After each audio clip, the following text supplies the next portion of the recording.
I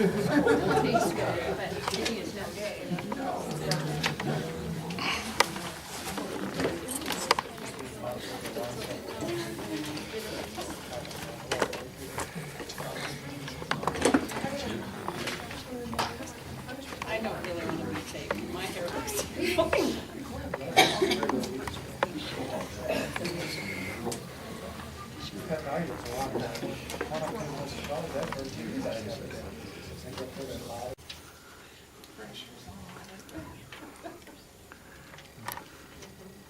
At what time? 7:30? 7:30. On the dot.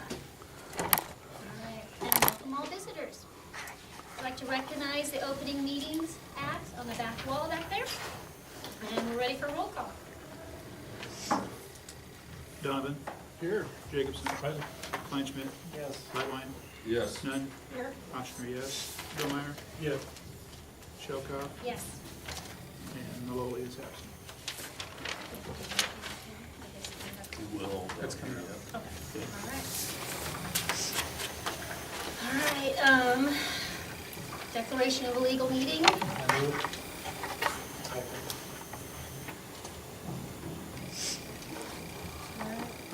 It's been moved by Roger and seconded by Randy that this regular meeting of November 14th, 2011 be declared a legal meeting. Roll call. Jacobson. Kleinschmidt. Yes. Lightline. Yes. Nunn. Yes. Ochsner, yes. Billmeyer. Yes. Donovan. Yes. Maloli absent. Shelkoff. Yes. Excused absences. One. Anybody want to move the absence of?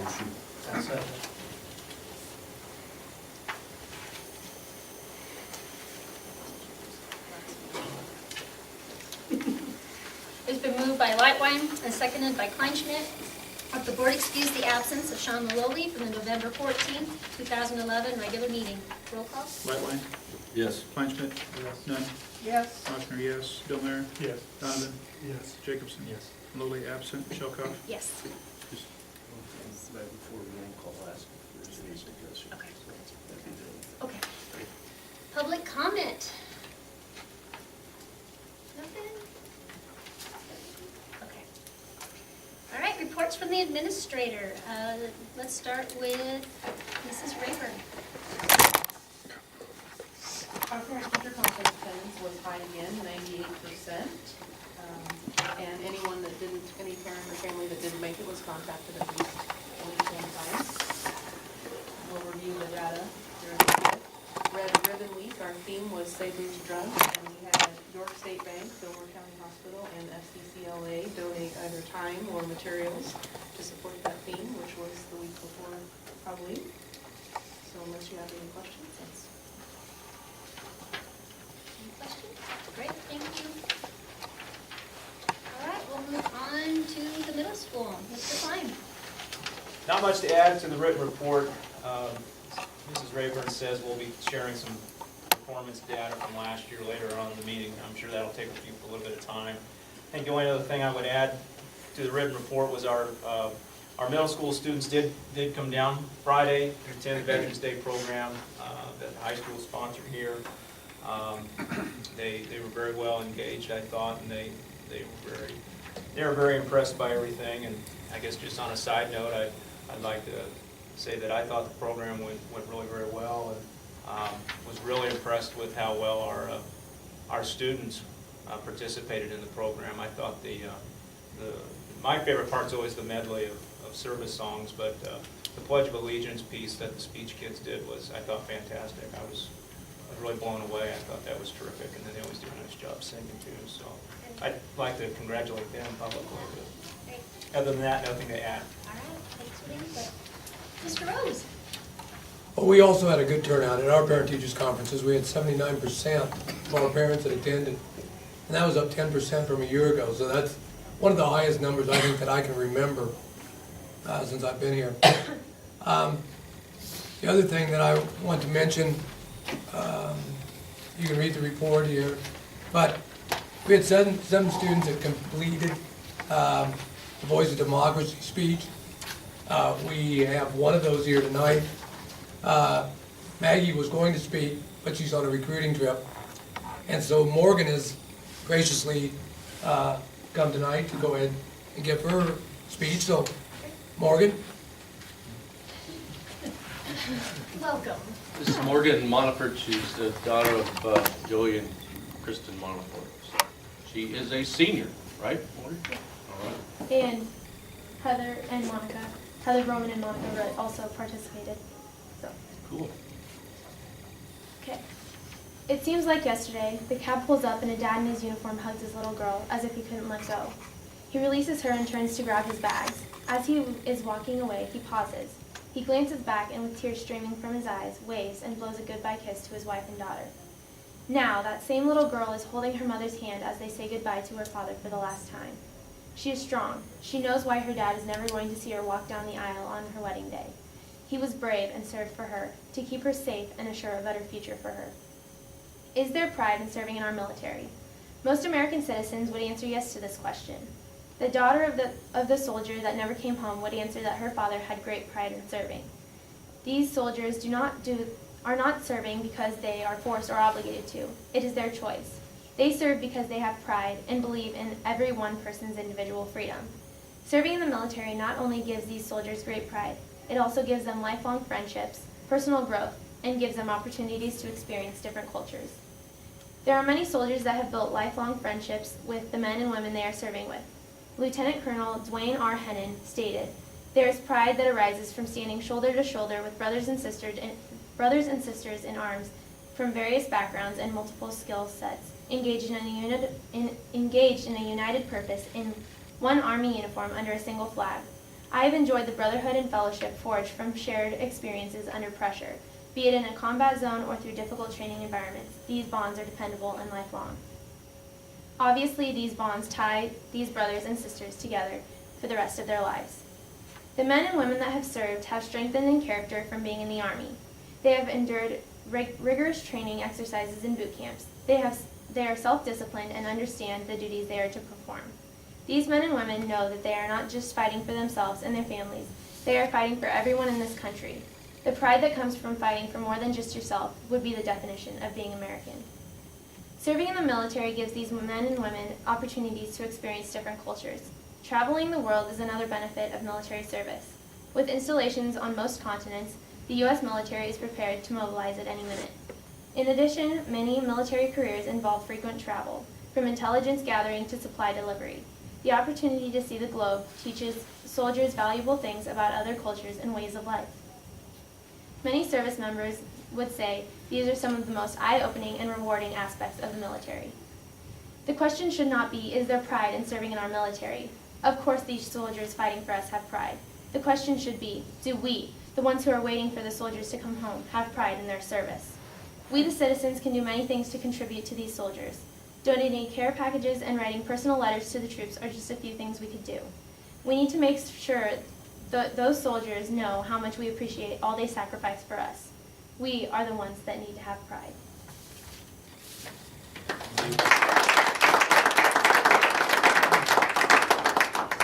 Thank you, Morgan.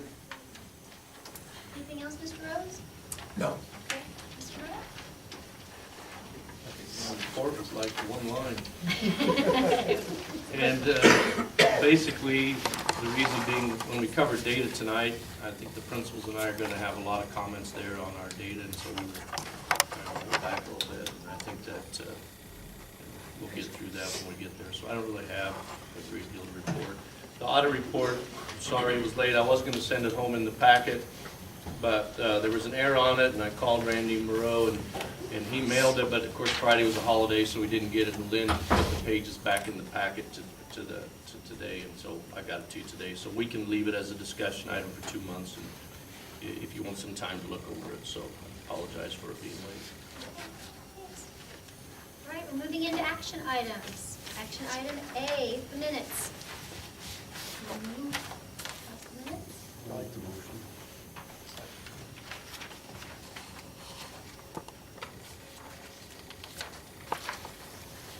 It has been moved by Lightline and seconded by Kleinschmidt that the board approve the minutes of the October 10th, 2011 regular Board of Education meeting. Is there discussion? All right, roll call. Lightline. Yes. Kleinschmidt. Yes. Nunn. Yes. Ochsner, yes. Delmeyer? Yes. Donovan? Yes. Jacobson? Yes. Maloli absent. Shelkoff? Yes. What did I say? You did All right. beautifully. Action Just do it item just like B. that. All right. That the board accept the financial reports as presented. So moved. Second. Okay, it's been moved by Oshner and seconded by Donovan that the board accept the financial reports as presented. Discussion? Okay, roll call. Oshner, yes. Donovan? Yes. Nunn? Yes. Delmeyer? Yes. Jacobson? Yes. Kleinschmidt? Yes. Lightline? Yes. Maloli absent. Shelkoff? Yes. Action item C, general fund claims. Motion? So moved. Second.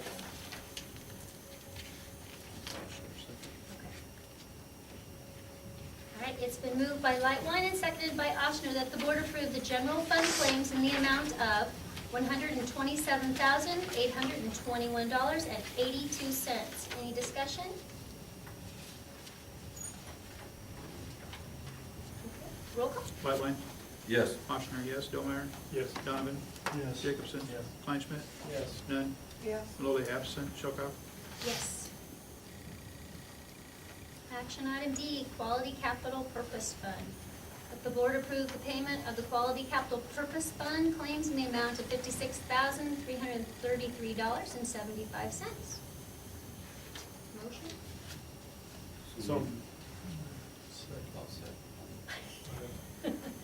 We'll give it to Delmeyer and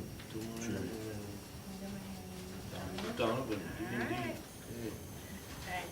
It's been moved by Donovan and seconded by Domeyer. It's been moved by Donovan and seconded by, Domeyer and seconded by Donovan that the board approve the payment of the Quality Capital Purpose Fund claims in the amount of $56,333.75. Roll call. Discussion. All right, roll call. Delmeyer? Yes. Donovan? Yes. Jacobson? Yes. Kleinschmidt? Yes. Lightline? Yes. Nunn? Yes. Oshner, yes. Maloli absent. Shelkoff? Yes. All right, action item E, that the board approve all changes in board policy series number 1000 as presented. I'll move.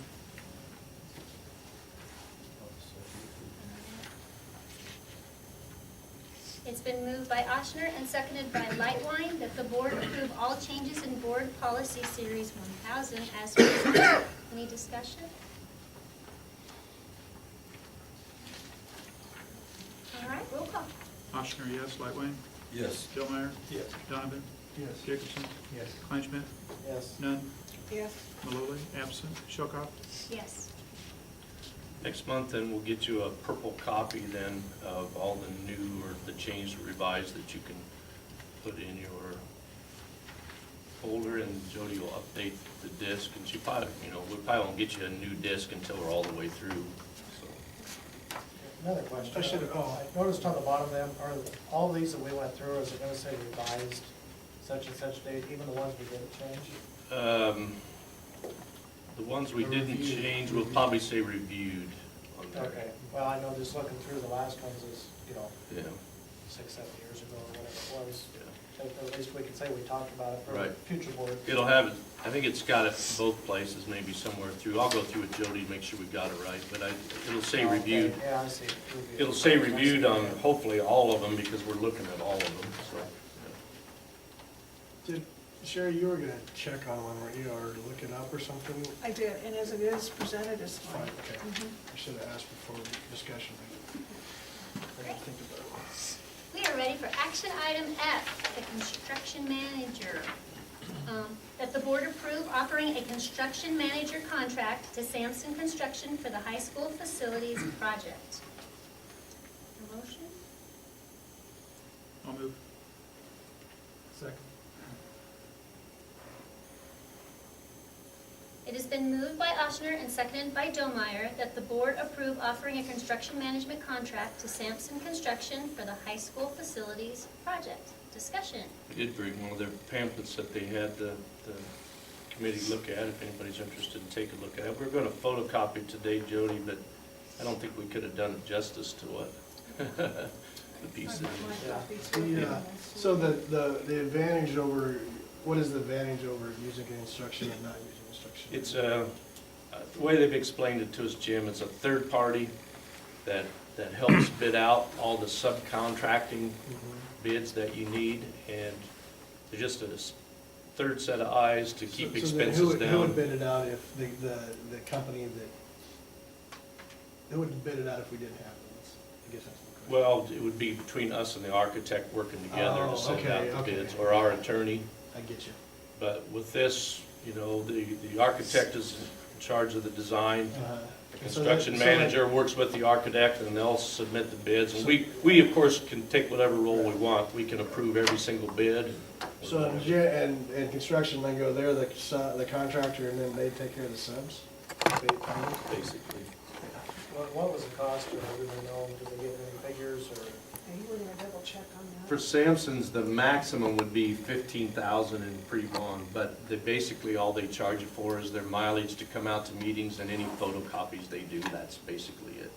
So it'd be a maximum of 15, so, They- are we approving?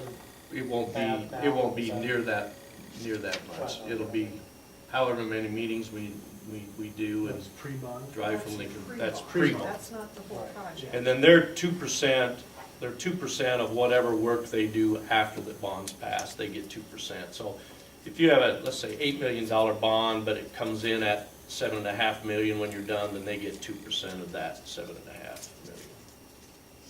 That's the way I understood it. Does that sound right? Yeah. Well, and construction, you asked what the advantage was. Between a regular design build and the construction manager at risk, it's a little bit faster process because they can actually start doing some work on preliminaries. It's more flexible.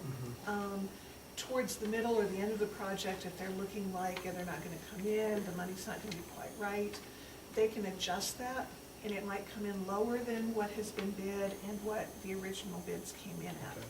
So it's a little bit more flexible, and sounds like probably a little bit more advantageous to us. Okay. They can change materials if you're over budget. They can look for cheaper material here or there or whatever. There's just a lot of things they can do. Now, they can also, this construction managers from Sampson, but that doesn't mean Sampson can't bid on some of these subcontract deals. They can, and then we're the determining factor on who gets the bid anyway. You know, do you always take the lowest or you know? We're not tied into anything with them, No. they're gonna. We'll bring have a some contract with recommendation, them. And the architect will bring recommendation, or pretty much they're gonna do the recommendations? or- We'll have a contract with them for construction manager services, but we can still control, you know, accepting bids or whatever. It can still all go through the board, or it can just go through the board or the superintendent and a committee, or it can do whatever way we want to do it, so. We're not giving them full authority to, No. okay. We don't Put have the a package contract. Together, I guess. We don't have a contract with them yet. We're just saying we will have, and then our attorney and their attorney will work something out, so. Okay.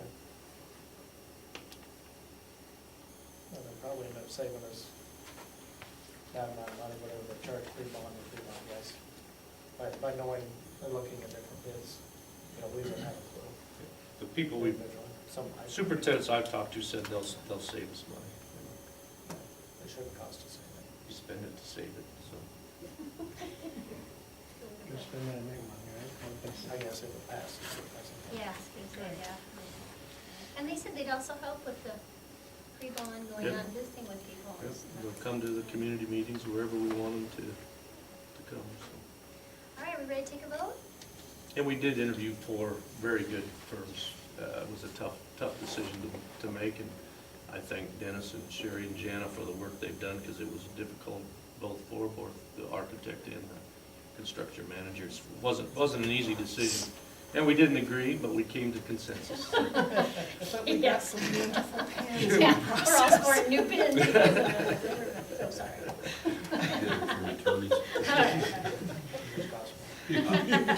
All right, let's have a roll call. Oshner, yes. Billmeyer? Yes. Donovan? Yes. Jacobson? Yes. Kleinschmidt? Yes. Lightline? Yes. None? Yes. Malloy absent. Shelkoff? Yes. We're gonna start with the data reports. I believe the principals are gonna take turns and they're gonna use the machine behind us, so we may have to turn around up here and, do you guys have a particular order? Yes. Okay. Go ahead. Guys and gals, excuse me, Michelle. I'm gonna wait till my- No, you're fine, you're fine.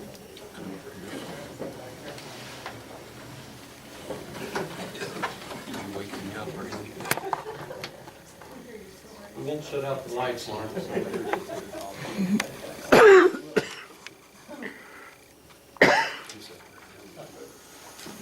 that good? Yeah. Okay. I guess the information that I'm going to share with you tonight is plans as far as our math and reading are concerned.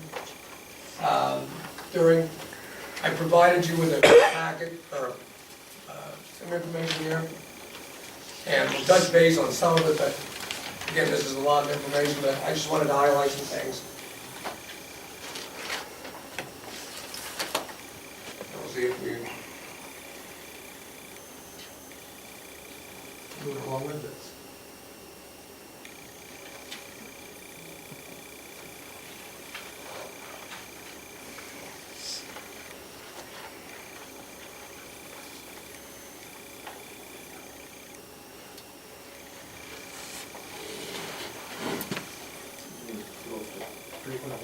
Yeah. Oh, wait a second here.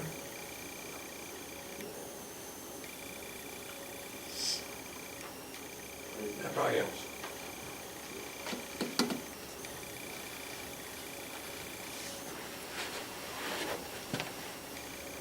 What we're looking at is the ITED scores in math and reading, as well as the NISA scores in math, reading and writing. And then also ACT scores in regard to math, reading, and the composite. Our ITED ninth grade math scores, the one thing that we try to do is we try to hit an 80%. And basically what we want to hit out of the 80% is out of the two top quartiles. During the 2010 and 11, we were right at 80% at 79.5. And in 2008, 09, we were at 82.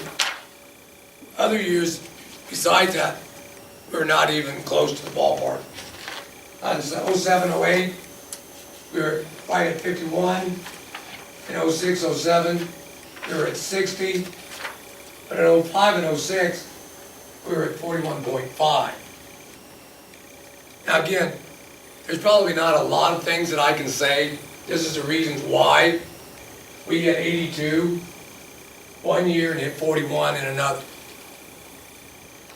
It's just looking at the information. There's a lot of things that go in with ITED scores. ITED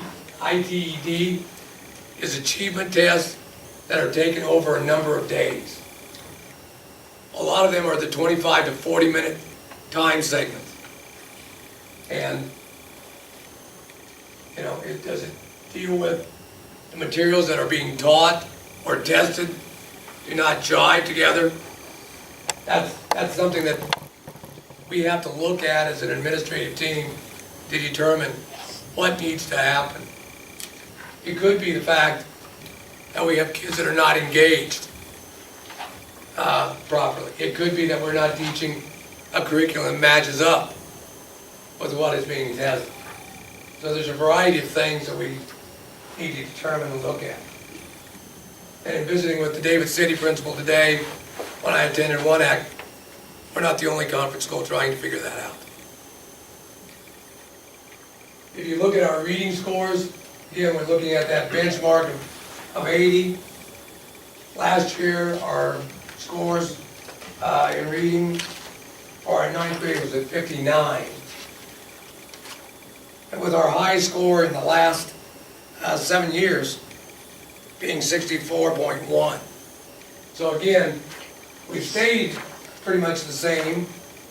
Most of the time we're right at that mid to upper 50s, lower 60s in a lot of these years. But in 2003, 04, or 4 or 5, or 03, 04, we were at 39.1 in the top 2 quartiles, with a group down below.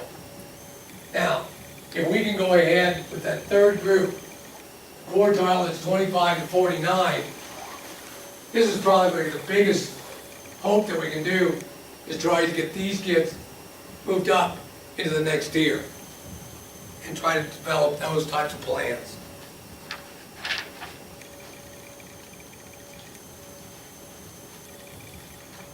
Our math scores for our juniors, and here we had, we've had some pretty good years from the standpoint of being in the middle to high 60s, but again, we just have not really gotten over that hump of moving up.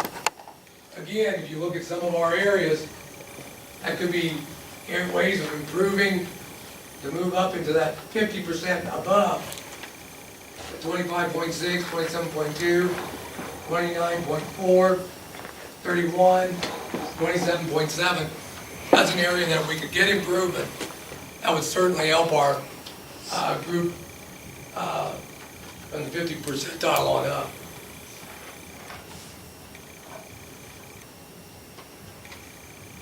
Our reading scores, these are probably the areas, one of the areas that's probably as strong in our group as any.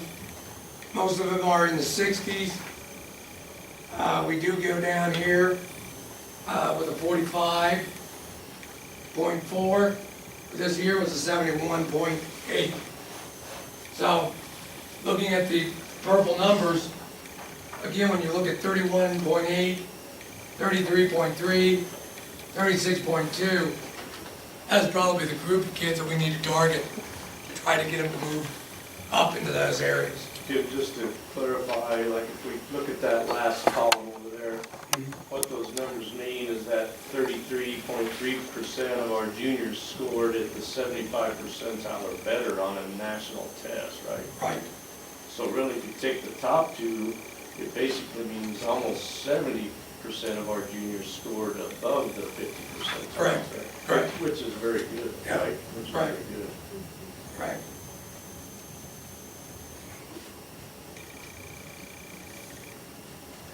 Our needs and math scores. For the high school, we've only had 1 year of math testing.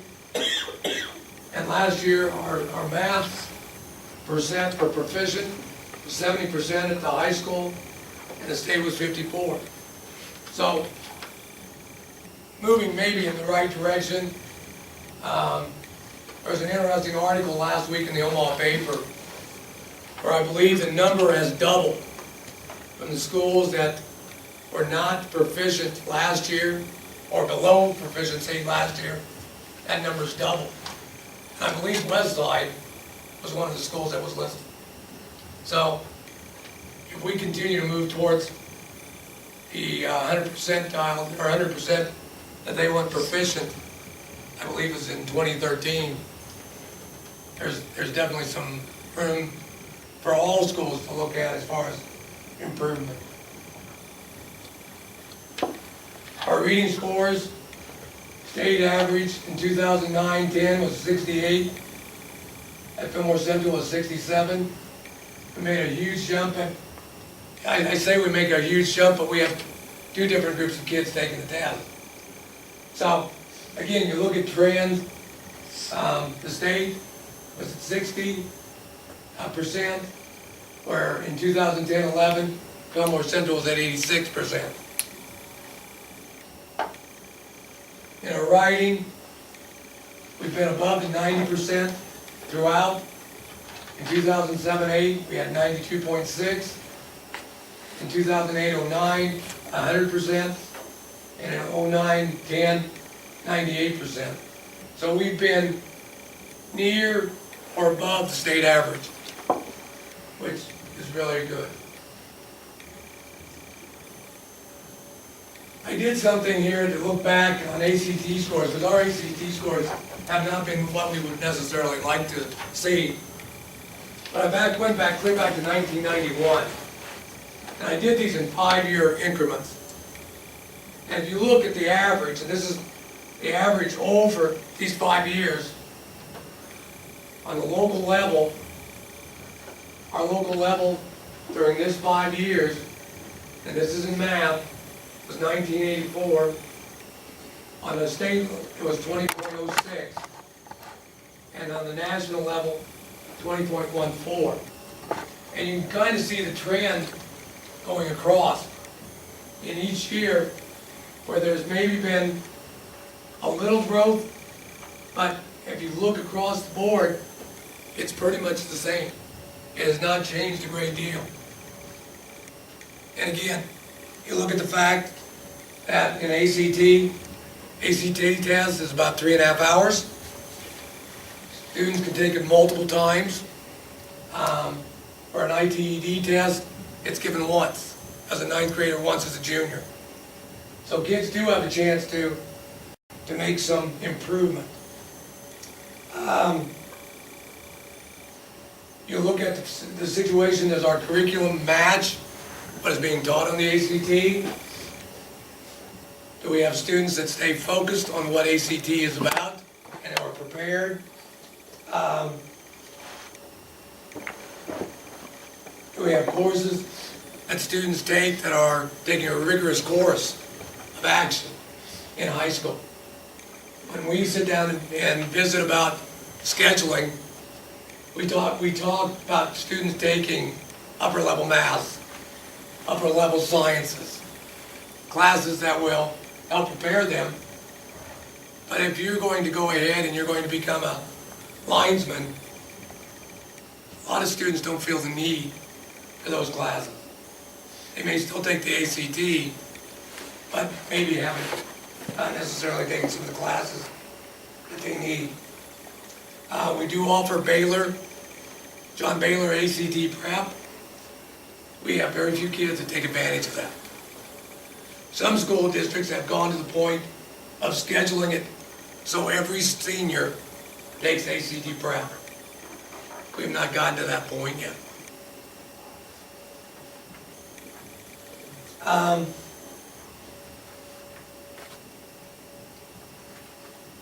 If I can get one more up here. Our ACT reading averages, again, you look at our reading, I would say if you look at our reading NISA scores, and you would look at these scores, you might think that these scores wouldn't be as good, or would be higher.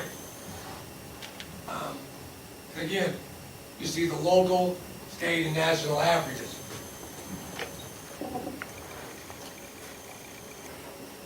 Composite-wise, again, you look at the trend, our trend throughout each 5-year period is under 21, with our highest group in the last 5 years. No, not very high when you compare it to the state and national average.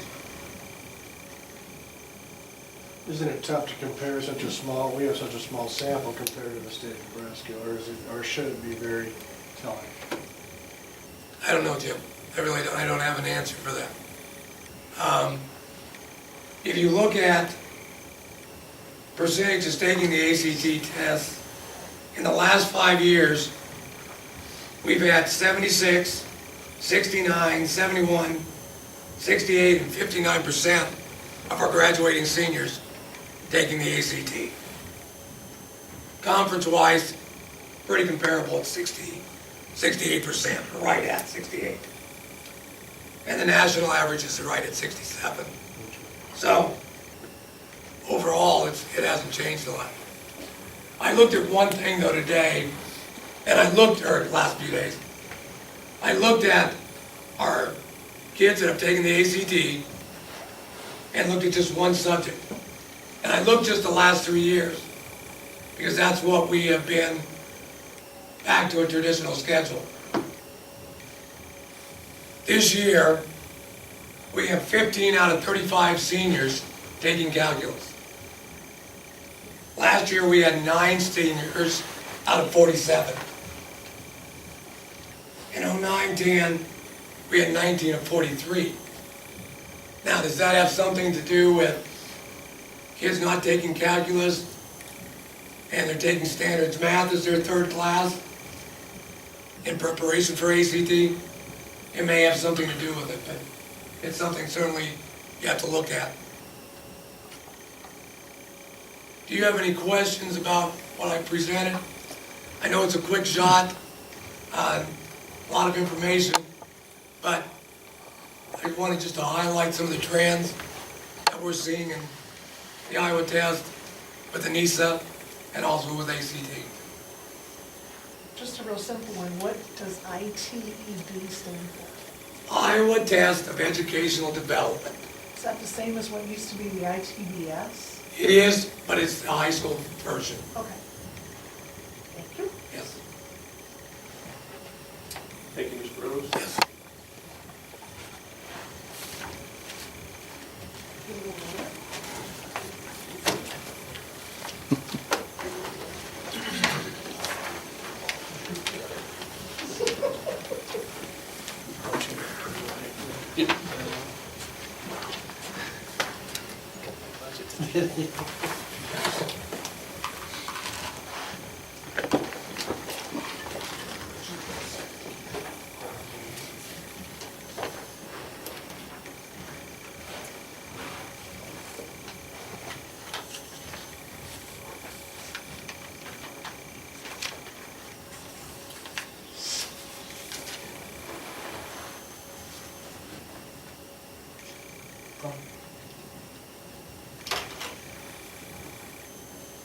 I do have one other question. What is the writing assessments? What all does that entail? What does that tell us? They are giving you a topic, and the first day they write a draft. I mean, this is going to be really condensed. They write a draft, and the second day they write a finished project. Okay. Length is about 45 minutes, basically. And then to go in, they have a topic that they have to write upon it.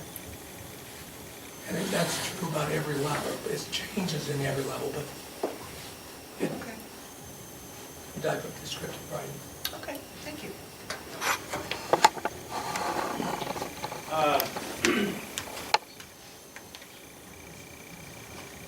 Okay.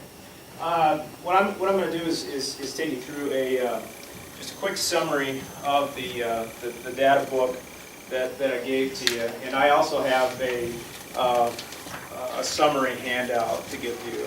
I'll give it to you when I'm done. I'm going to move around a little bit just a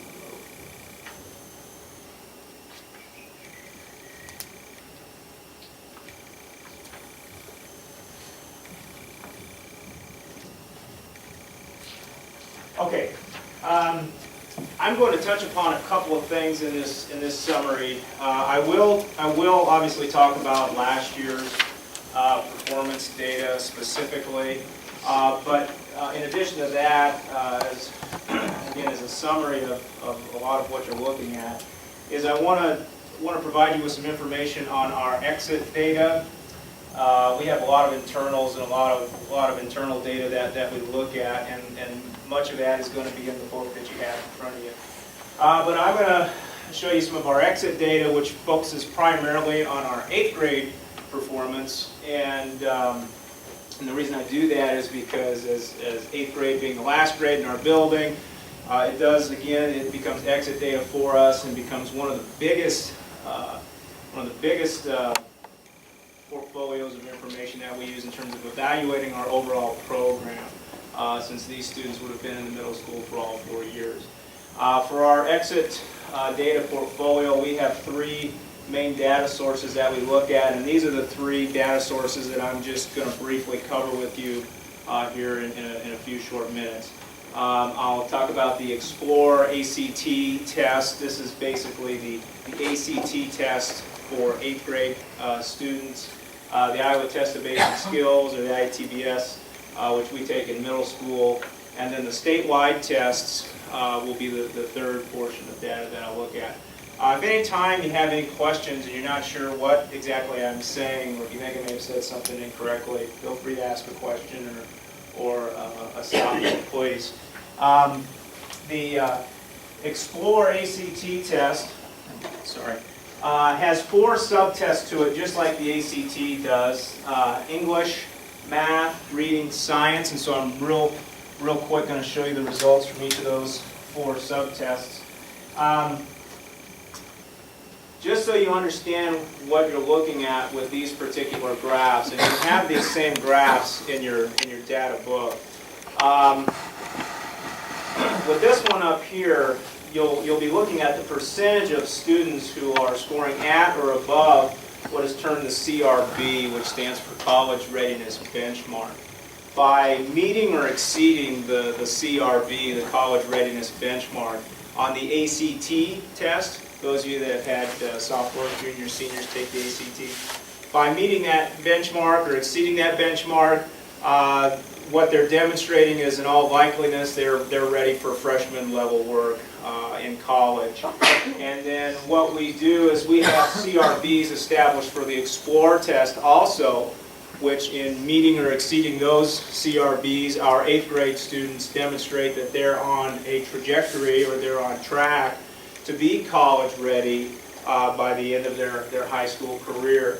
And so this graph shows the percentage of our students each year that were at or above the CRB in any one of those 4 tests. This dashed line, which you'll see here, is the national percentage. And so you'll have those graphs in there. We've taken the Explore test 3 past years. This year will be our 4th year.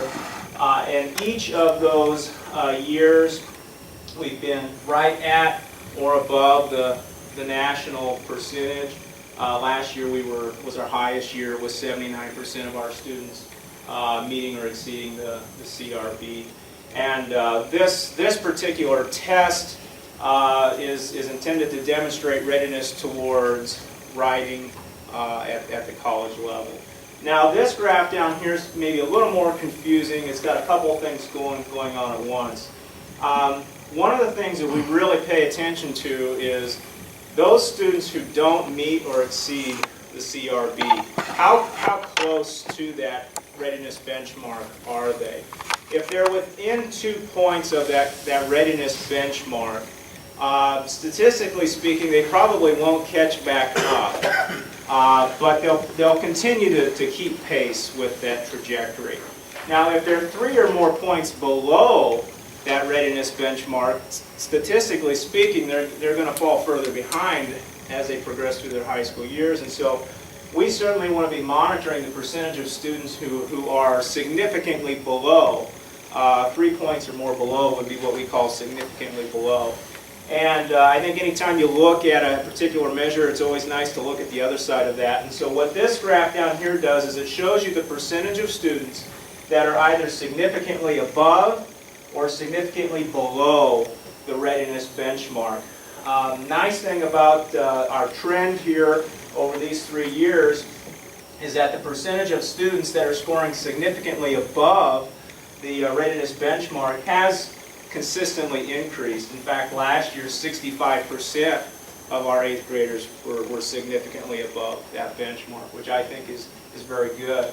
Another positive is that this line right here, which shows the percentage of students scoring significantly below the benchmark, again, a consistent trend moving down, 31% this year, down to 7% last year. So that's what you're going to be looking at with these graphs, and there's a graph for each of the 4 subtests. Any questions on what you're seeing here before I show you the next set of results? So I'll just quickly take you through. Here again, here's math. This is the results on the math subtest. The national percentage is right at about 42% of 8th graders meeting or exceeding the benchmark. We've been above that every year, consistently gone up each year. Last year, 70% of our 8th graders were at or above that readiness benchmark, which is, I think, a pretty good percentage. Obviously, 100 is what we're shooting for, but 70 is a pretty good mark. Again, this line right here, illustrating the percentage of students that are significantly above the benchmark, goes from 14. Last year was 26% of our students were significantly above. This line right here, showing the percentage of students significantly below, 31% a few years ago, And then last year, 12% of our students were significantly below. So a good trend to see this going down, to see this coming up. Our math results were really very good. The next subtest in the Explore is the reading test. Again, the blue line is the national percentage. Each year we were above the national percentage. Last year was our highest year. You'll see a similar result in the Iowa test that I'll show you in a few minutes. Last year was our highest year, with 63% of our students meeting or exceeding the benchmark. Again, the trend of students being significantly above the benchmark has gone up from 23 up to 40 last year, and the percentage of students scoring significantly below the benchmark has gone down. 3 years ago, 12% last year. So again, a pretty good trend there. Those 3 years that we've taken the test. And then the science. Science is the one that has the lowest percentage of students meeting the readiness benchmark, and the simple reason for that is the methodology of how these benchmark scores are established. College or freshman level science classes, particularly the life science ones, the biology ones, which are used to establish the benchmarks for these tests, our college freshmen find them very difficult.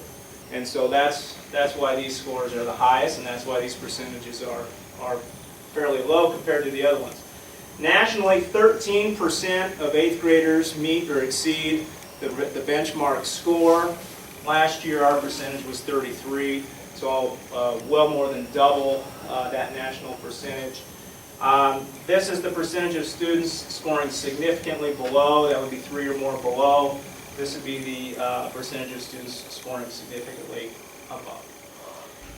Again, the science test is the one that has the highest benchmark score. The reason it has the highest benchmark score is because it's the one area where our students seem to score the fewest A's, B's, and C's their freshman year of college. A lot of it has to do with the methodology of how those benchmark scores are established. So that's why the percentage is much lower. But we're clearly outperforming the national percentage. Some comparisons here. Those were national comparisons, and so I wanted to provide you some state comparisons also. Again, on the English subtest, our percentage last year was 79%. The state's percentage was 75%. Math, last year our percentage was 70%. The state percentage was 41%.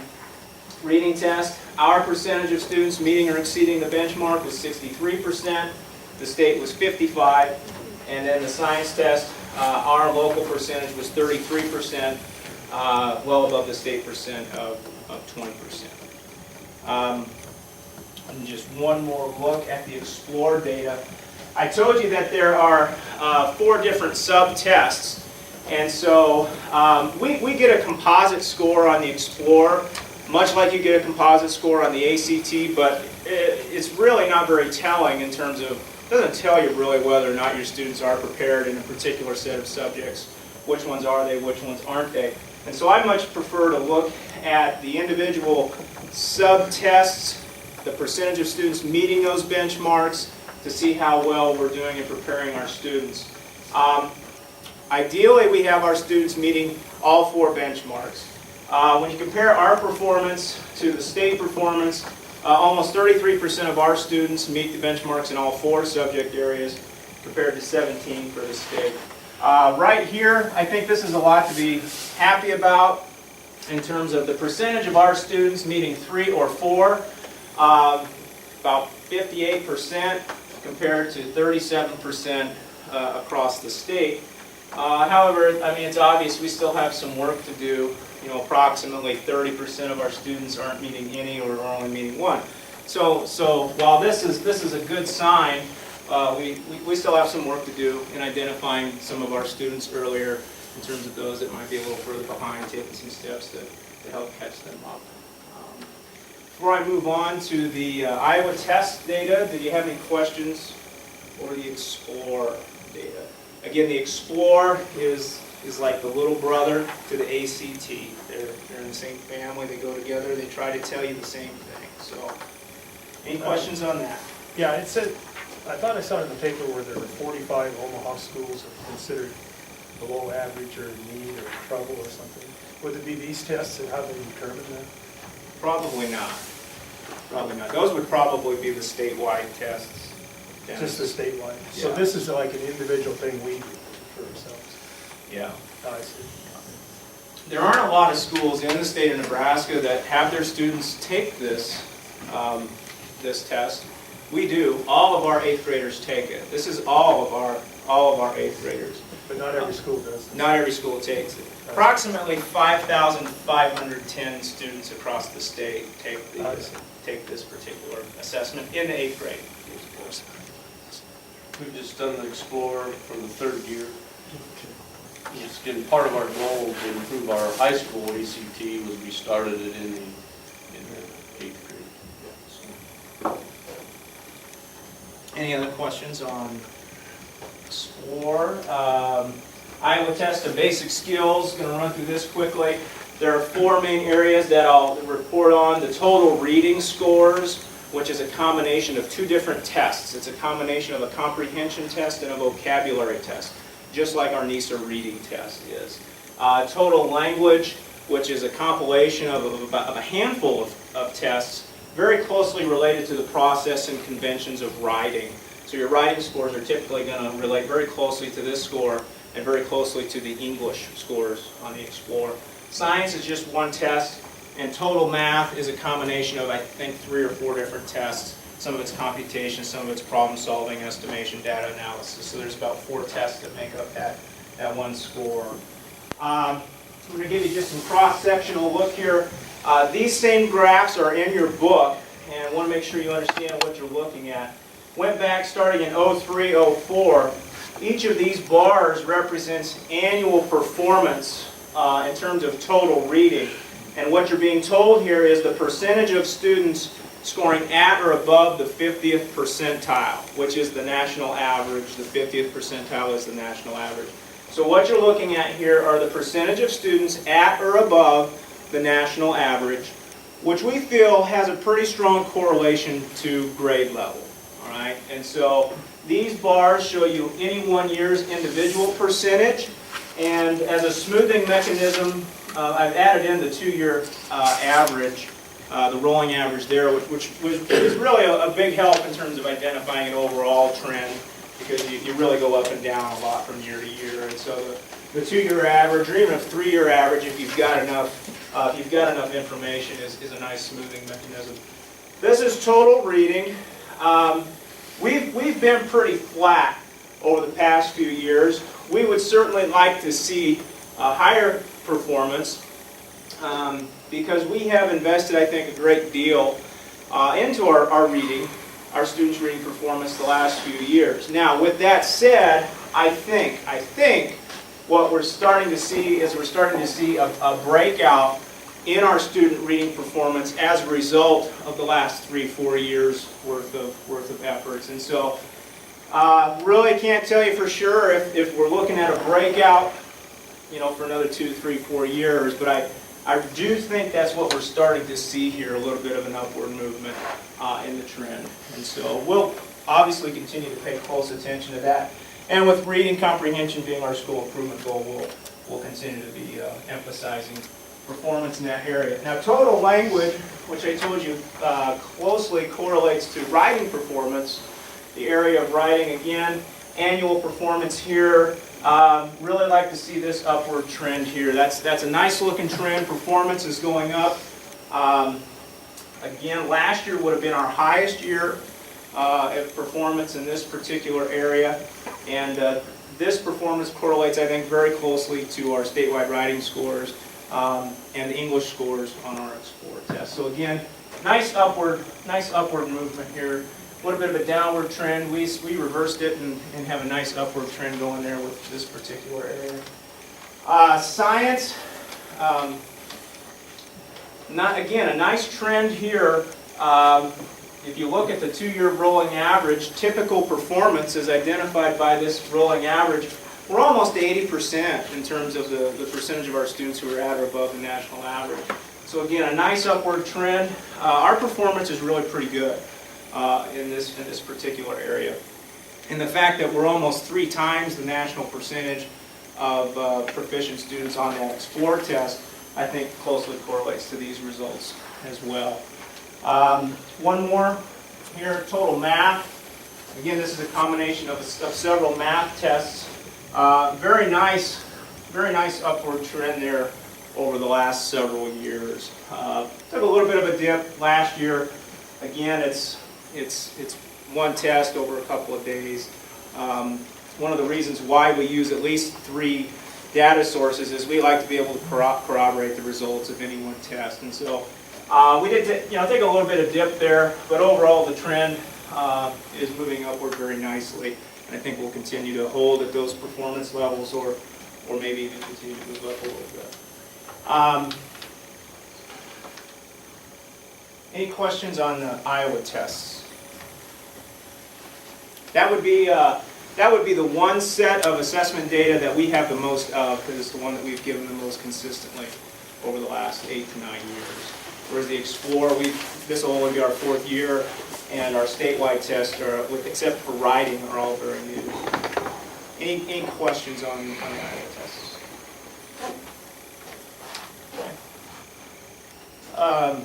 NISA, or the statewide test, we have 3 of them that I'll talk about tonight: writing, reading, and math. The writing results go all the way back to, I believe, 02, maybe 03. That's the one that we've been giving for quite a while. The reading test last year was the 2nd year for the statewide reading test. And then as far as math goes, last year was only the 1st year for the statewide math test. So I'll show you a little bit of our trend data with regards to writing. Not much trend data to talk about in terms of reading and math. We'll just kind of look at last year's results. With regards to writing, it's nice to, I'd like to point out that 07-08 was year 1 of a multi-year improvement plan that we put in place in middle school, specifically for improving our writing performance. And so, some of you might even remember us talking about that several years ago. And so in 07-08, you start to see immediate improvement as a result of those efforts. The red line represents the percentage of 8th graders across the state who are termed proficient or better, and the blue line is Fillmore Central Middle School 8th graders who are proficient or better. Prior to our improvement plan, we were below the state average 3 of the 5 years. And after our improvement plan was put in, we were above the state average 3 out of the 4 years. We've got a nice upward trend.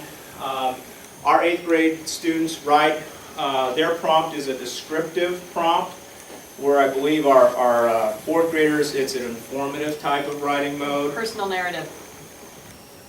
Same thing. No, it's not. And the 11th graders write, I believe, persuasive. That descriptive writing's tough. It's probably the toughest kind of prompt there is. And so I give our kids, our teachers, a lot of credit. Very good improvement here in terms of our writing performance.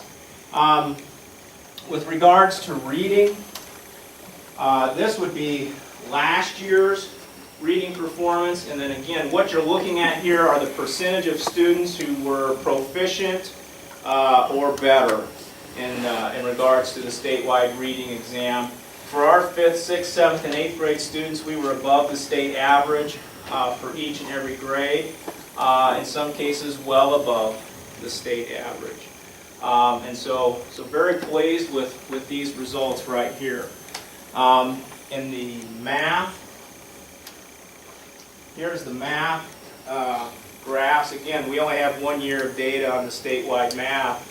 But again, for our 5th, 6th, 7th, and 8th grade students, the blue bars represent Fillmore Central. So again, we're above the state percentages, well above in some cases, 20, 30% above in some cases.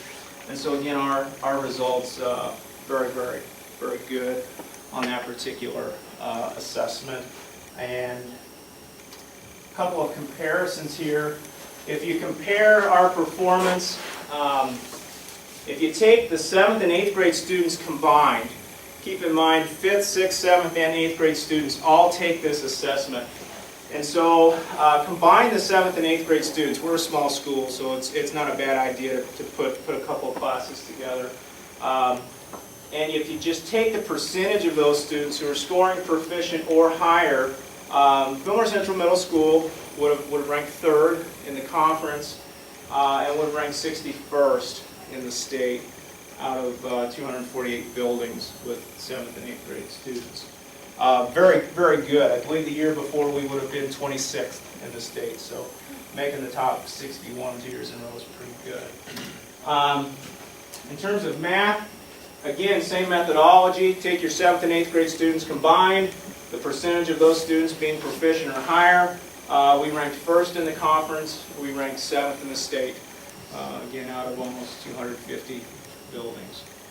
And if you take reading and math, combine them together, again, we ranked 1st in the conference, and then we would rank 14th in the state out of that many buildings. So this year we add science to the mix. It'll be the 3rd year for reading. Maybe we can start to look at some trends. 2nd year for math, pretty early yet, and it'll be the 1st year for science. In 5th grade, 8th grade, and 11th grade, we'll take the science. That's all I have on the NISA, the statewide. Any questions on those assessments? Last year's performance, I think overall was very, very good. Very pleased with those results. Happy about the hard work that goes into it. Our staff does an excellent job. Obviously, our students do an excellent job. They're the ones that are providing us with these results.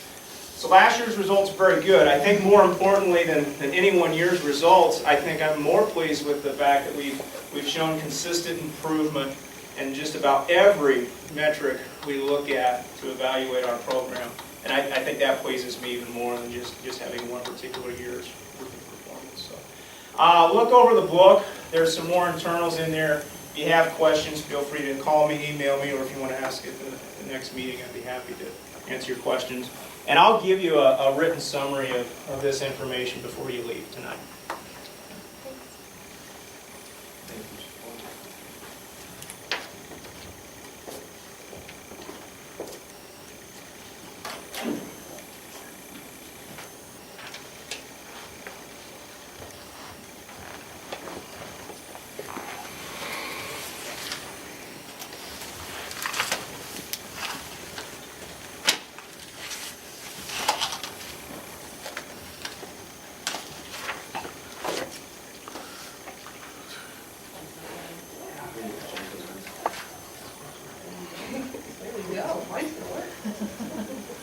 We'll be looking at some similar pieces of data. And so we'll start with, you have, I think, 39 pages in your booklet. So you'll have a lot more. We'll just highlight a few things. So this is 4th grade visa writing. And one piece of it, I will say, when you're looking at that booklet is to keep in mind, this is all 4th graders, so it's a bit more stable. When you start looking at the displays that are subgroups, then you have to keep in mind the number of students. So, you know, with variability, it's going to be more variable with the smaller groups, so that's important. So we are red, FCES, in the state, so you can see how frequently we, in the school year across the bottom, exceed the state performance when I'm writing. Personal narrative. And this is our NISA reading, so the statewide reading, and so the right-hand side is cohort group, so the same kids. So the far right would be 3rd, so 3rd, 4th, 5th, looking at the elementary data on the side of it. So it was only 3rd grade the first year that they take it, so that's why you have one column. So if you look at 3rd, 4th, 5th, and the red would be last year's data, those same kids then that took it in that same group, that same cohort, improved from the green to the red.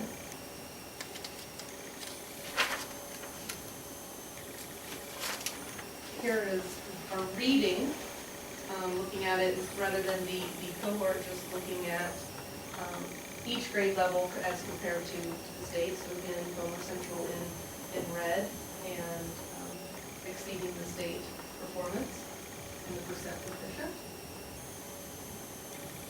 Math, just 1 year, This will be our second year, and again, this will be cohorts, so this will layer in this same group of kids to look at theirs, but again, and a climb from third, fourth, fifth, and up.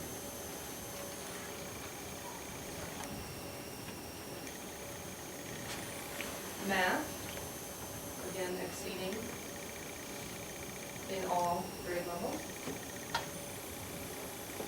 This is the third and fourth, so this is similar to that ranking data that Mr. Klein was referencing. So these are third and fourth graders combined. So in reading, our conference rank would be third, state rank 126th, and in math, third, fourth graders combined, our conference rank would be fifth, and the state rank 152. So good. Dibbles, this is an assessment that is done K-4, so the other data when you're looking at ITBS and MISA, we're really looking at third, fourth grade, and this is the dynamic indicators of basic early literacy skills, and this is done K-4 3 times a year, so you're looking at the end of the year data, and so this is all K-4, so again, this is going to be more stable information to look at and make meaning from, and so the number of students at benchmark, and so we have a climb there. And this is a piece of data that we have referenced in our school improvement goals as wanting to see that benchmark to the 80%. This then is ITBS, so a norm. And so like Mr. Klein was saying, if it were to be, the quartiles were equal, you'd see equal colors at the 25, and so then 50 you could consider to be, that's the mean or the average, so a grade level score. So I included this because those others have basically been glows that we would say we're doing really well. However, this is a piece of data that, like Mr. Klein referenced, that the steering committee and the school improvement team has looked at and said, yes, this points us to why we chose this as an area for improvement. And so basically, when you want to see the top the top quartiles growing, and that's a piece of data that we looked at last year and said, no, we're not satisfied with that, and this was driving part of the identification of that as a goal. So those are our glows, and then our grow area for reading. And as you look through the booklet and the rest of the graphs, if there's things that you like that make more sense to you, or you like better than others, or ways that you like it packaged or presented, please share that. Happy to look at that so it can be meaningful to you. And happy to answer after you have time to look at that questions next month or any time along the way. Feel free to call, email, stop by. That's it. No elementary ACT, right? Nope. Not yet. We are doing more assessment in the precinct, a statewide assessment. Well, just a little commentary on the data. We do study the data, and our principals have done a great job. When I came here 7 years ago, the Nebraska state assessment system was a system called STARS, and Fillmore Central scores in STARS was horrible. I mean, it was one of the poorest around. I mean, it was a big deal to me when I interviewed that our test scores were that bad.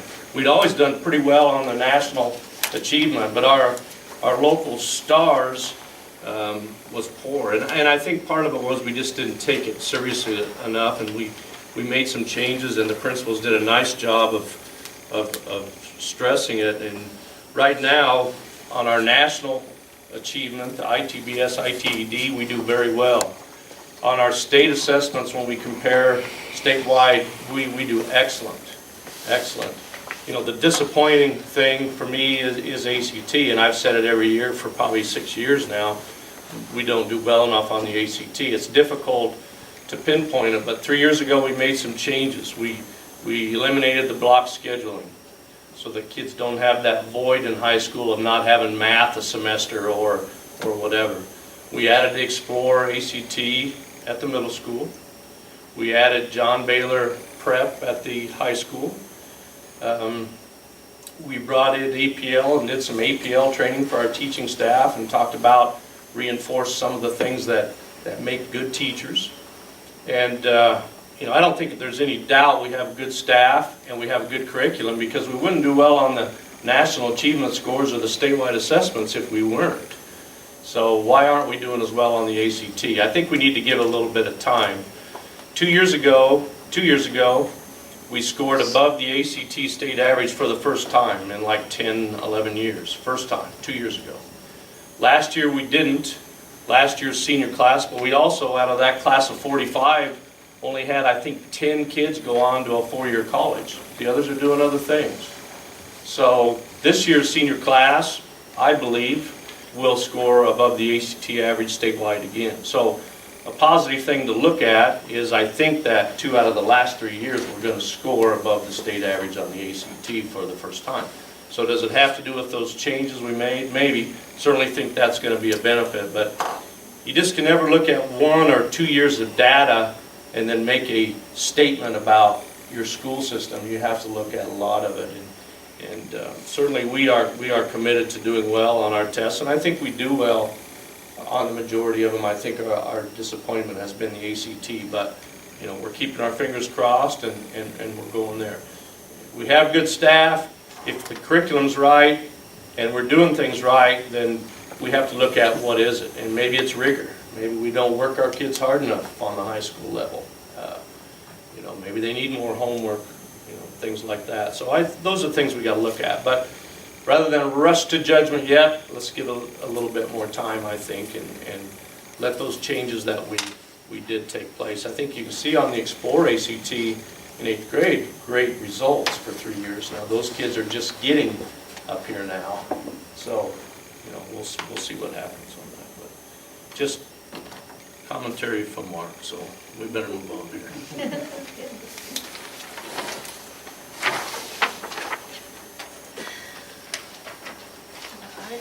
Yeah, if you would, again, apologize, just got the audit today, and I just want to highlight a couple of things, and then you take some time this month and look it over, and if you have other questions, you can. There's no page numbers, but if you can go through to Exhibit E, and it's about in the middle. It'll say Fillmore School District 25 at the top, budget comparison schedule, cash basis. It's the first page of Exhibit E. This would be our receipt side on the next 2 pages. And the left side is the actual. That's what we actually got for cash receipts this year. And on the right side would be what the budget amount was. And I would look at everything except the last line, to be honest with you, because the last line includes a lot of our cash balance. But for last year then, on the second page there, what we had is our receipts were $7,274,411. That's the money we had coming in. And what I budgeted for was about $7,159,000, which, you know, receipts don't come in at the same point. It's hard to be exactly after it. If we have to make a mistake, we want the budget to be lower and the actual to be higher. We want to get more money than we planned on, okay? On the next page then, this will be the third page of Exhibit E, and there's just 3 pages.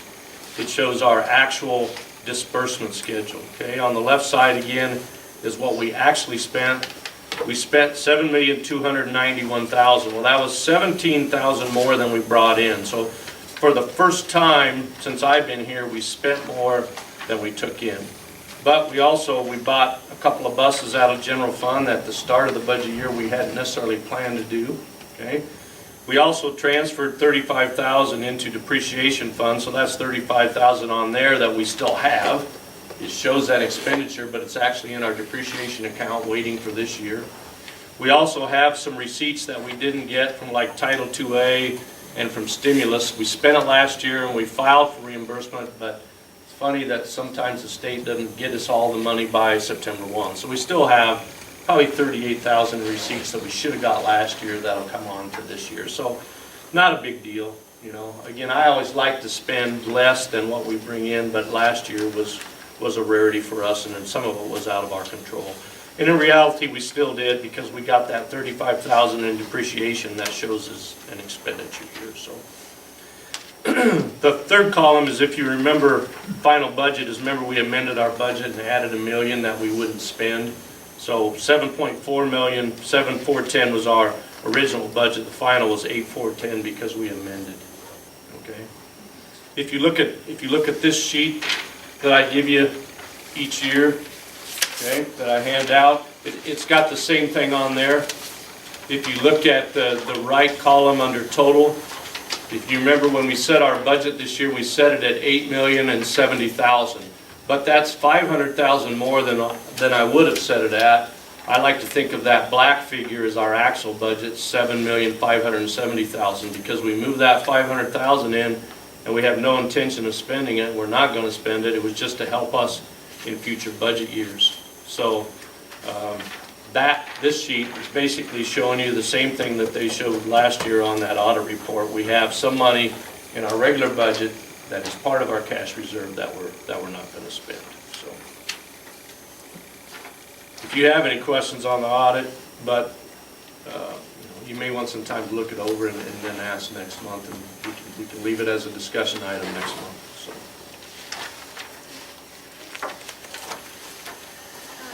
Will we review the civil rights audit? Oh, yes. There we go. I think I got that. I think I gave you a copy. Ann Masters and Bonnie Siebert. And Bonnie was actually a teacher here back in the early 70s, she told me, but they did a civil rights audit for the federal government.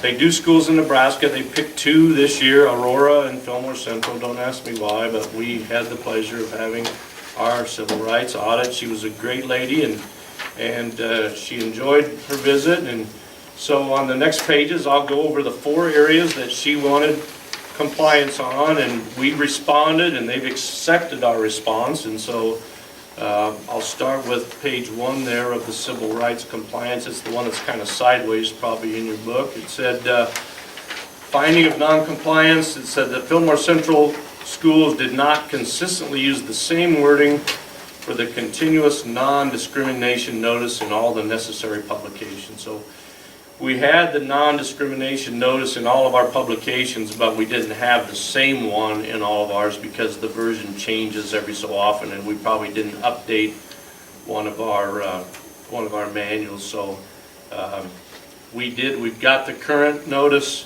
and we've placed it in all of our manuals, and I think we listed there the corrective activities. So Fillmore Central will update major publications by using the latest version of the continuous non-discrimination notice and add the continuous non-discrimination notice to the student planning handbook and the school newsletters, the Panther News, and we have done that. So the second item will be on the back of that page, I believe, and the finding was that Fillmore Central Public Schools did not provide adequate evidence to advise students, parents, employees, and general public that all career and technical education opportunities be offered without regard to race, color, national origin, sex, or disability. And so we're going to correct that. If you look below the corrective activities, Fillmore Central Public Schools will have the annual publication notice appear in the Nebraska Signal prior to the beginning of each school year. And the third area of non-compliance, the parking lot has 229 spaces, of which 10 are handicap accessible. So only 7 handicap stalls would be required. So we're over compliant on the handicap stalls. However, there is not a van accessible parking spot, and 1 out of every 8 accessible spaces must be provided as being van accessible. So we could reduce our 10 just to 7 and not be required to have an 8. But she suggested that we just take 2 of the current 10 and make them into the handicap one, and I think that's the right way to do it. So our corrective activity, Fillmore Central will provide a signage marked van handicap accessible parking stall in the parking lot. All will be out is what it ever costs to put up a sign, so I think we'll do fine. The last one is probably the most costly to the district, but also probably the most necessary. The Ag Industrial Tech shop and classrooms are not accessible to a person with mobility impairment. Students enter the shop area by walking down a set of steps to the shop area and classrooms. If the person with the mobility impairment cannot use the steps, it is necessary for the students to go outside the high school building, down by the kitchen there, and travel a distance greater than 200 feet, walking around to the shop to gain entrance to the back door located near the overhead garage door. At present, there is no teacher or student enrolled in either the ag or industrial tech program that has mobility impairment, but there's also not a plan in place to accommodate a student or teacher with mobility impairment. So the corrective activity is, and we got 2 years to do this, Fillmore Central provide a mechanical chairlift to allow access for students with mobility impairment through the same interior door that the rest of the students use. About how much is it? We don't know, I haven't priced it, but I didn't feel like we had much of a choice, and I thought when we get the architect and construction manager here on site, I could ask him for it. Yeah. It's probably something we could include in our facilities project, and then if that doesn't pass, I would say we need to do it anyway. They will extend it a year if we need more than 2 years, but I don't know that there's any other way to make compliance other than to do it, so. So Well, if we that's- can work it into our changes we're gonna make. Yeah. Or potentially make. And the building and grounds, it's something we can consider in the building and grounds building budget too, but since we had 2 years and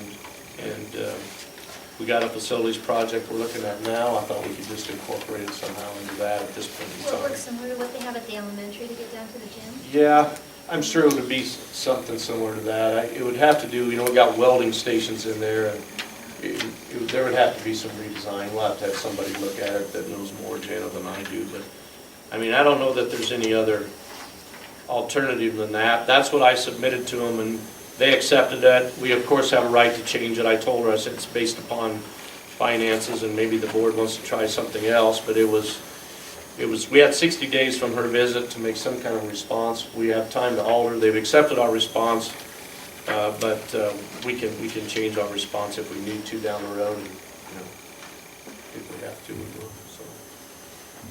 That, under their approval, of course. I mean, they'd have to approve to whatever change we make. We need to review the current success program membership. Michelle's gonna do that for us. I will.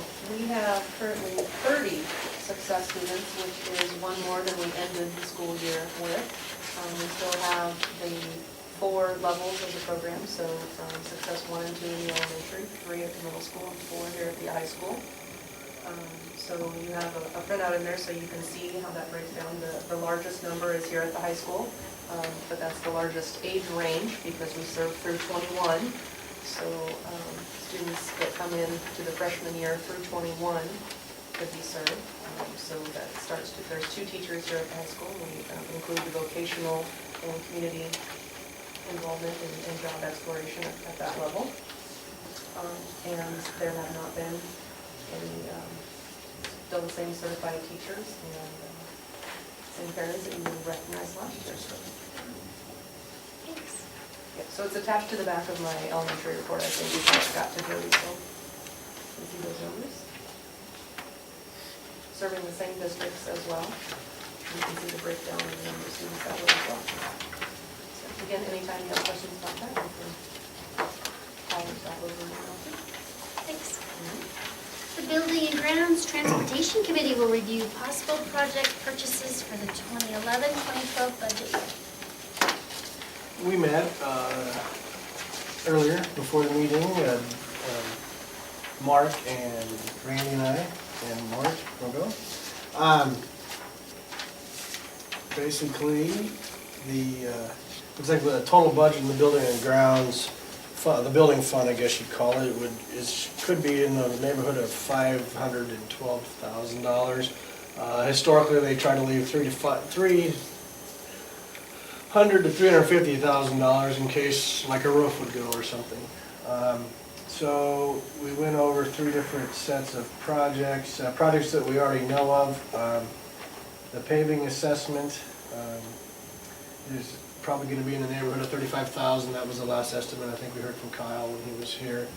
And then there's replacing the remaining chiller at the elementary that's budgeted at $65,000, hopefully a little high there, but that's what it's budgeted at. Then current projects that are, prices or estimates and based on previous work, is this going to be the 4th year maybe of the carpeting and lighting in the high school? I believe so. Correct? I believe that's right. The last 3 or 4 years, they've replace the lights and carpeting in 4 rooms each summer. Last year, I think it was about $7,600. Then they've been looking to provide a border for the mulch under the playground equipment, so around the outside. And then they're in the process of improving the shot and discus area. I know they've poured a new shot ring. I'm talking about getting some of the netting. New netting. New netting Discus area. for safety, which we've had issue with, I guess. And then we also considered projects, replacing the light fixtures in the gym like we did here at the high school, the middle school gym, excuse me, like we did in the high school. Estimate of the cost is $4,400, but we get $75 a fixture back, and they've really seen a cost savings too, I believe, here as well. And the $4,400 is before the discount, and you get the discount, or the $7 discount on your bill, so it's not dollar for dollar against the 44. Possible a new scoreboard at the football field. We replaced the scoreboards here in the gym, and we also got a bid was provided to the school to sealant at the elementary and the high school. I guess our recommendation as a Buildings and Ground Committee was to do the projects that we know of, which was the paving and the chiller and the carpeting and the border around the mulch at the elementary, and then the shot and discus area. We also are going to recommend doing the replace the light fixtures at the middle school. We're gonna hold off, see maybe where we're at, maybe in the spring, as far as the scoreboard goes, and get an actual definite price. The one now is 19 years old, the one we have now. And we're going to meet as a committee with the gentleman that brought us the bids for the sealing the windows and the caulking at the high school and elementary. Meet with him, and so we can see let him describe to us exactly what we think needs to be done. So that's, I guess, going to be the recommendation. Any questions? I hope I tried to cover it as much as we talked about. We'll send the whole board a list before the next board meeting of the projects we talked about and the estimated cost.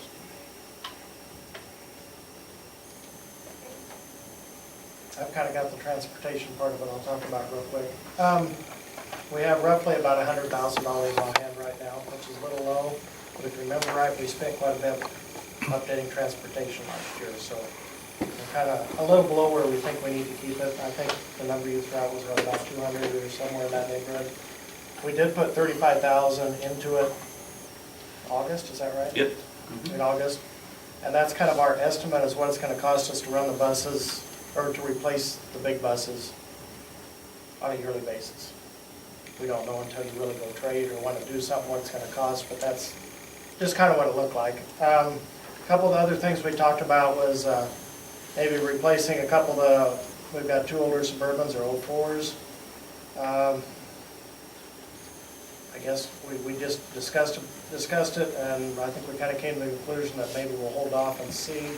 Updating them was going to be cost us $20,000 to $25,000 for a Suburban. We can buy a brand new 10-passenger van for $26,000. Makes more sense to buy the new 10-passenger van. Or we also talked about another 14-passenger preschool bus that we bought a year ago, something similar to that, where maybe we could use some different funding to get where it wouldn't all come out of this transportation. I guess at this time we really don't have a recommendation to do that or spend any of that money right now, mainly because we spent a pile of it last year. And we'd like to kind of build that up. We did talk about replacing the school pickup. A suggestion was made for what it's used for. Maybe Mark said he was going to look into maybe putting trailer brakes on one of the newer vans if we need to pull equipment, van trip, football games, whatever. I think we could do that for a couple $100, maybe somewhere in that neighborhood, versus spending $15,000 to $20,000 to upgrade our pickup, which just basically is used around here. We did talk briefly about what we want to do on buses going forward. We didn't really get, we kind of ran out of time, we didn't get into very much depth. I mean, that's kind of open for discussion for everybody. A new bus is about $80,000. The 4-year-old buses cost us $40,000. Just something to think about. We're not planning on doing anything on the bigger buses for this year. But, you know, we do need to put a plan in place, and that's where we took the $35,000, and we think that's about what it'll cost us each year. So if we want to go to maybe a 3-year rotation, buying a new bus, the 35 would cover buying a new bus and maybe leave us a little bit more to do something else, so. Anybody have any questions? Does driving a Suburban and driving a 10-passenger van, does the driver have the same licensing qualification? You can drive a van without a special license. But So the 14 teachers can drive those. But you talked about the 14-passenger one, Need a special That would be different. certification for that. that would be a different. Has the maintenance on the buses been pretty low-key? We had one of the, one of the buses that we bought. Yes? Field trip. Yes, we did break down on a field trip. Was that the new bus or was that? I the- don't know. Yeah. One of the buses broke down, but thankfully close to York and Yeah. Masters Transportation. So we hauled it up there and we had, I can't remember what the problem was. The brake, Couple $1,000 worth of problem we had with it. some brake wouldn't turn off, kept beeping. I don't Yeah. know. We were going about 20 miles an hour, weren't we, for a while? Yes. Yeah.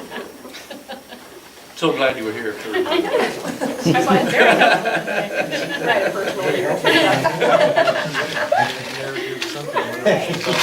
I think that's really the only major problem we have. I'm trying to think if we've had anything else, but we have spare buses, so when we do have a problem, there's really not a problem, so. All right, anything else? All right, we will discuss the possible change from a 9-member Board of Education to a 6-member Board of Education. I looked back to my notes, and I think I can close it for you back in November 7th of 2005, which would have been my first year here, I believe. Actually, it was probably, yeah, it had to have been my first year here. Paula Lovegrove, I think, was the president, and she asked me to get this from Karen, and I got it from Karen, and I think Mark last time gave me a copy of the resolution that you need, so this kind of sums it up. Basically, I think this was a different year. I think it's just the opposite of what we would need. I think the 5 and the 4 might be turned around, but it's basically the same type of thing, so. I know the board talks about it every November of an election year because if you're gonna do something, you have to do it really in December. Because, you know, there's some deadlines in January, February for incumbents and non-incumbents and things like that, so. And then Amy Nelson had contacted me, because I don't know, she must have read it in the paper or heard about it, and talked to me about both this and possible bond issue, and, you know, you'd have to let me know right away, this type of thing, and I said, well, I certainly would let you know as soon as I did, so, that type of thing, so. I think the discussion is yours here, so.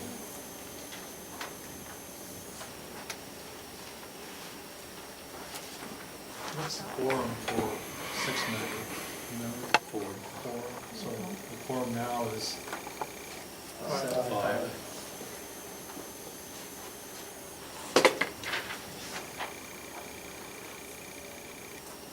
So we just need to decide whether we want to move it forward to the action item, basically.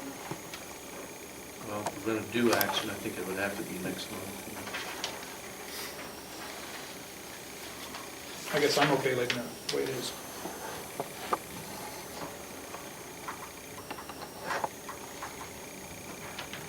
Does anybody know in a nutshell, pros and cons, does anyone? I mean, I realize I know why we did 9 because of the consolidation. Yeah, work of the schools. And obviously it has to be either a 9 or a 6, correct? Is that right?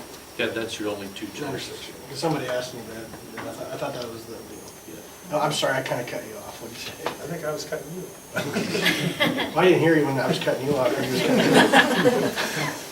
No, I've served on both, and I really have enjoyed the 9-member board. I think it takes less pressure off of each board member, and at the same time, it gives more people in the community the chance to serve. And we certainly have a lot of people interested in the board, so it'd be a good time to leave it.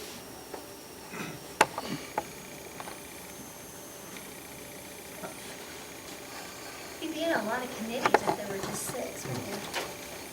I more than one. Yeah. Yeah, you're on a lot of,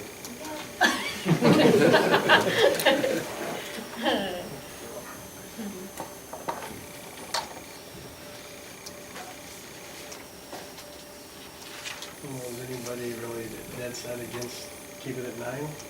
I guess, I would like to see it move to a 6, but I'm not dead set against it. well, I mean, okay, but anybody like to see it move to 6, I'll rephrase it. And any reason?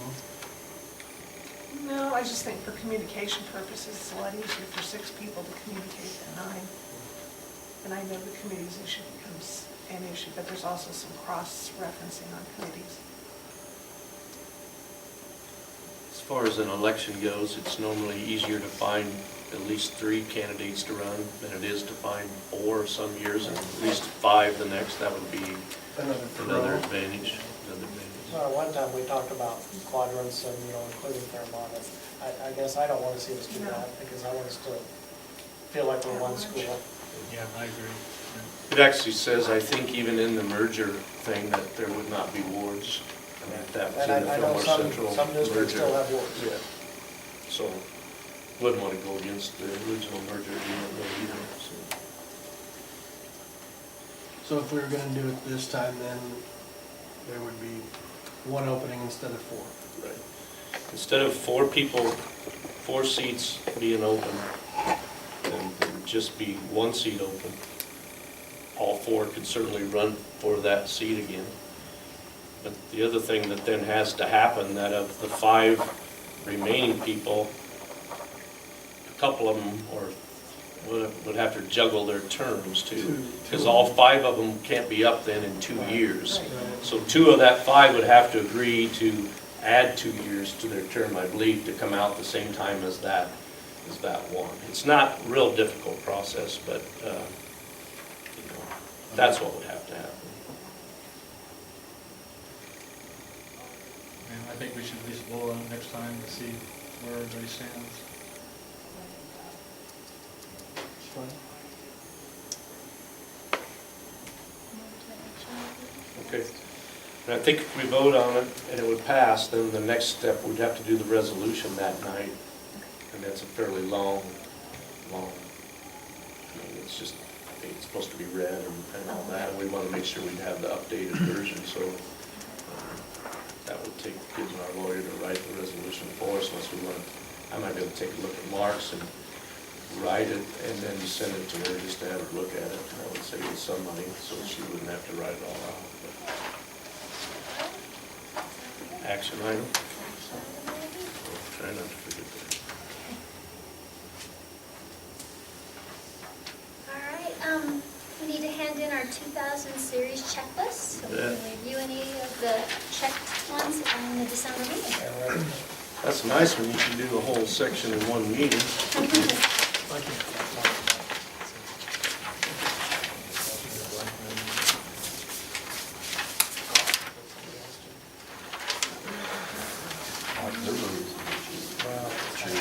Question out of Thank you.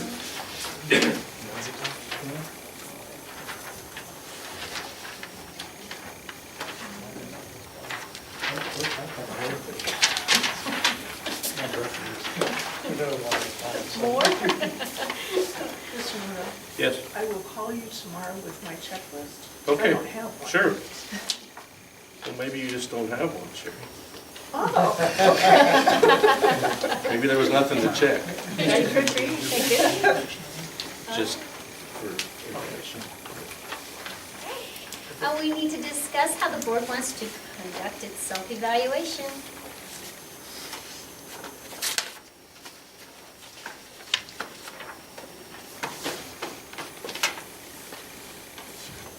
got a form we fill out, don't we? Just like the superintendent one. I remember Dennis's comment the other day, one last time we talked about this, is we always seem like we give ourselves pretty good marks. Or something, to paraphrase. We always grade ourselves. Yeah. But I think you're not required by law for boards to evaluate themselves. I think our policy requires that you do an evaluation of yourself, our own policy, so you really can do it any way you want to do it. I think probably what has been done in the past is you take the form and you fill it out and you send it in to Jody and she compiles it and we go over it at the January meeting? I think maybe we go over it then. If you want to do that the same, just let me know and I'll have her mail everybody their forms. And I would suggest we do it again, and then when we review the policy, then we decide if we want There to, you we go. think it needs to be done again. Because I imagine we'll get to that eventually. yeah, it'll be one of them we Yeah. come across. How's that sound? Can you ever do it kind of like what we did last month, you know, where we kind of gotten together and just discussed, I guess we discussed yours instead of ours, but, you know, I like that open forum. I think a lot of You things can do get that. aired out when we're That's face to what's- face with each other. According to our policy, that's what's supposed to happen in January. Okay, We do the evaluation in December and then discuss the results of it in June. okay. Yeah. Okay. That's correct. Can she email them and then we can just Yep. electronically Yep. fill them out? Yep, she can. I like that.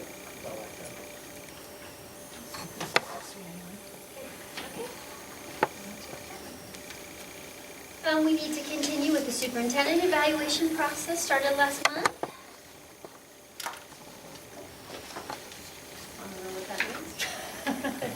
I don't know where we're at. Well, the piece we were supposed to do was Jana and Sean and I were supposed to meet and we never met. We never met. Oh, you're right. We I'd never- like to make a motion to go into exec session to discuss the superintendent evaluation and some of the things we talked about in there that weren't in open session. And I'd like Mr. Norvell to stay in here with us. So I'll make that motion.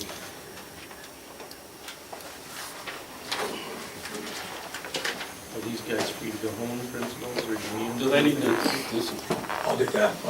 okay, yeah, if you wanna get that, then, And you let them know. yeah.